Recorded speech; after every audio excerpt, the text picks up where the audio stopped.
ছাত্র আন্দোলনের মুখে প্রধানমন্ত্রীর পদ থেকে পদত্যাগ করে দেশ ছেড়ে পালাতে বাধ্য হয়েছেন শেখ হাসিনা।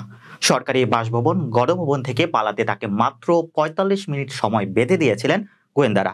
বিভিন্ন বাহিনীর উচ্চ পর্যায়ের সূত্রের বরাতে এ তথ্য জানা গেছে।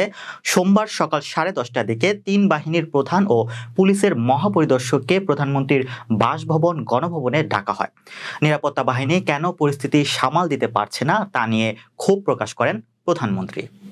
আন্দোলনকারীরা আইন শৃঙ্খলা রক্ষাকারী বাহিনীর সাজোয়া যানে উঠে লাল রং দিয়ে দিচ্ছেন, সামরিক যানে পর্যন্ত উঠে পড়েছেন।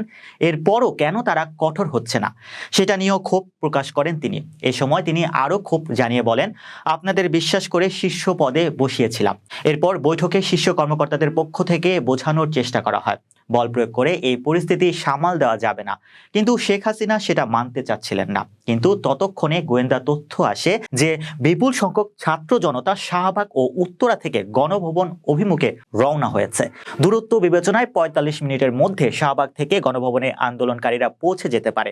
এই বিবেচনায় শেখ হাসিনাকে ৪৫ মিনিট সময় বেঁধে দেওয়া হয় গণভবন ছাড়ার জন্য। পরে পদত্যাগের আনুষ্ঠানিকতা শেষ করে বেলা ২:৩০টার দিকে সামরিক হেলিকপ্টারে করে ছোট বোন সহ ভারতের উদ্দেশ্যে উড়াল দেন শেখ হাসিনা।